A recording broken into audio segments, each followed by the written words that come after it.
What is going on to the AMC stock family? In today's video, we are going to be talking about how an AMC member who allegedly used to work for Bank of America and how he allegedly used to be part of an Ivy League university in the past, or in other words, an Ivy League alumni, has to say about AMC stock and how a lot of people are misunderstanding his insane floor price for AMC. And you will not believe what his floor price actually is because it is insanely high. And just a quick side note, we have no indication of his certification from his previous job, and we have no indication of a degree from his previous Ivy League university. However, I am still simply just going to read what he has to say because he is a person providing his insights about his opinions towards AMC and why a lot of people are misunderstanding him. And so because a lot of people in his opinion are misunderstanding him, this may be of benefit to you because as I said in the beginning, he did talk about his insane AMC floor price. We are now going to be talking about that floor price right now, so his opinion may still be of great benefit to you. Now, he says that no one understands how this works, and many people will say that I am wrong,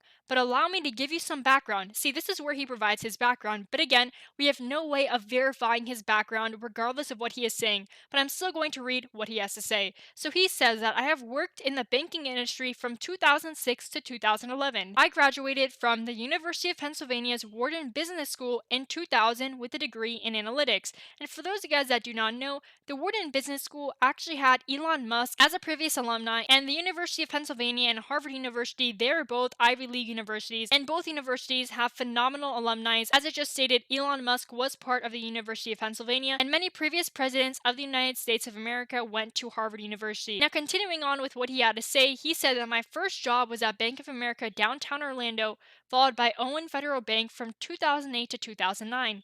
I can go on, but let me get to the point, and I'll keep it as smooth-brained as possible. The people that have a lot of positions against AMC stock, or in other words, they have a lot of positions selling AMC stock, are not in the best situation right now. In order for market makers to balance the books, or in other words, when he says books, he is indicating the level 2 data. And so why is he talking about level 2 data? Well, he says that they need to buy and burn billions of shares. If no one sells AMC stock, the squeeze will halt at a price cap set by the DTCC. It will be well over $1 million. If every paper hand sold after the halt, be prepared for cash out limits. The price will not drop, but go up. Shorts bought the sell-off and burned the share. Round 2 halts at a lower, ridiculous price. We hold, the price spikes as a result. And so more paper hands. Shorts bought the sell-off and burned the shares. Share burning will continue until all the shares are accounted for. And if no one sells AMC stock, the price will glitch but continue to rise. And then a side note that he says is that if every paper hand, every institution, and every hedge fund or every index fund sold off AMC at $300 a share, the short sellers would still need to buy back and burn over 900% of the float. 500,000 is not a meme, 500,000 is a floor. And so what is he talking about, right? Just to reiterate and just to have a recap of what he's trying to say, the short sellers, when they decide to open a position, they have to first sell AMC. In other words, they have to click the sell button. This is very much different from when you click the buy button of a stock. For example, when you open up the Robinhood app, if you would like to trade AMC, you have to click trade and then you have to click buy. There's no other option. However, what the hedge funds have access to, and if you have other types of trading accounts, for example, I know that TD Ameritrade allows you to sell stocks in the first place rather than buying them, but I know Robinhood does not let you unless you place option position. And so going on to the example, a lot of hedge funds have access to selling stocks, first of all, where they do not have to buy it whatsoever. And so you make money when you decide to sell your stock first. And so when the price of AMC stock decides to fall down in share price, that is when these short sellers make their money. And that is ultimately how they make their money in the first place. And so when the market manipulation really occurred, and when the short sellers made a lot of money, was when we had a vertical situation with AMC. This was a horrific day, and the reason why it was a horrific day was because it was so fearful. There was so much fear in the markets because at this point, the stock went from $72 a share to $38 a share. Now, don't get me wrong, when AMC stock went from $8 a share all the way to $72 a share, do you guys think that the hedge funds did not have any fear whatsoever? I'm telling you guys that the hedge funds, in my opinion, and remember, I'm not a financial advisor, but I simply believe that the hedge funds had a lot of fear and that it was a horrifying situation for them simply because AMC stock rose so quickly. And so why is this a problem? If you recall the short selling concept that I was just talking about where you make money when the share price of any equity decides to fall down over time, if the price of AMC stock increased very quickly, that would result in the hedge funds losing money. But this time, they're not just losing money, they're exponentially losing money. And this is not even exponential, this is just a straight linear path to the upside, which is worse because this entire process took less than 4 months to complete. And some hedge funds even went bankrupt because of all this. So don't undermine what ended up happening when AMC went from $8 to 72, because while the retail traders were winning, a lot of the hedge funds were significantly losing. And so that all changed though, because the hedge funds did not want to stop there. They wanted to get this stock all the way back down so that they could at least make some money. Now, if you guys recall, AMC stock, when it went to $38 a share, don't get me wrong, that doesn't mean that the hedge funds made back all their money, because $38 a share from $8 a share, that is still a lot of room for the difference. And so because there was still a lot of room, you still gotta understand that the hedge funds were able to cover some of their losses. In other words, at least they were able to recover some of their position and some of their money. And so the AMC member that I was just talking about, when he was saying that the hedge funds, yes, they can take it all the way down, and the hedge funds and the short sellers, they will make the AMC stock price go down and they will make it fall at some point. But he did also say that they have to buy back their shares. Because if you decide to sell a position on any equity, you have to buy back your shares.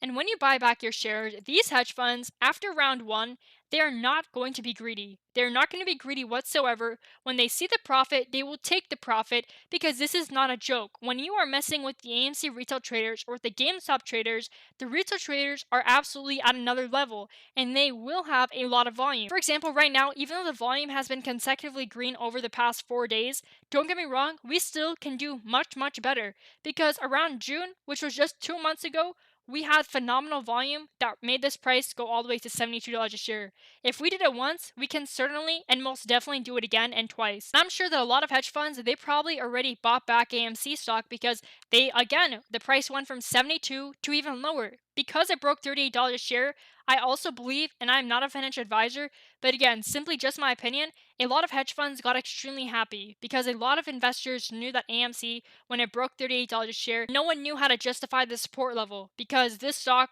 could be limitless to the downside. No one knew where that new demand zone would be. And so, demand zone, what does that mean? No one knew where the buyers would step in. And so, thankfully, the buyers of AMC stock decided to step in around $31 a share, but really the low of the low was around $28 a share. And so, with that $28 level, we have now risen to roughly $38 a share. 10 points basically in just a matter of a few days or even just a few weeks. And so some short sellers have already started to cover their position because they are not going to be extremely greedy. And there's most definitely various levels to greed, but I do believe that some of them have already started covering their position because the possibilities of a round two of a short squeeze on AMC, that is what a lot of AMC members are talking about again.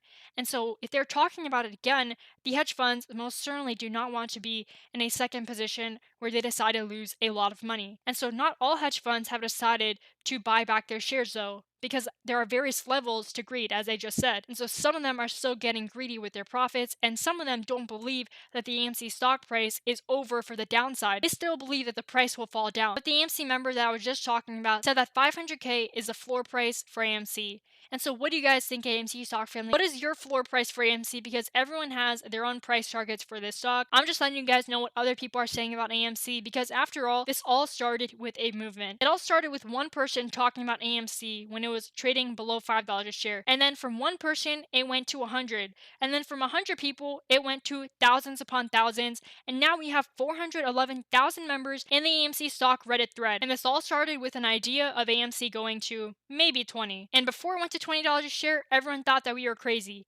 And then when it went to $20 a share, everyone thought $40 is going to be next. That was the next idea. And then again, people thought that we were absolutely crazy. And then when it went to $40 a share, that's when people said it's going to go to 70. That was the next idea. And there was a lot of call options for the $70 strike price back then. When AMC stock was trading around $35 a share, I remember that there was an insane amount of high volume for the $70 call option strike price. And then what do you guys know? AMC stock went to $70 a share. But a lot of traders thought that what the AMC members were saying was completely absurd and that all their ideas were nonsense, but the price did go from $35 a share to $70 a share and even went higher to $72 a share. Now with that being said, AMC stock family, everyone has their own ideas. What are your ideas about AMC stock? Let me know in the comment section. I'll see you guys next video. Thanks again for watching.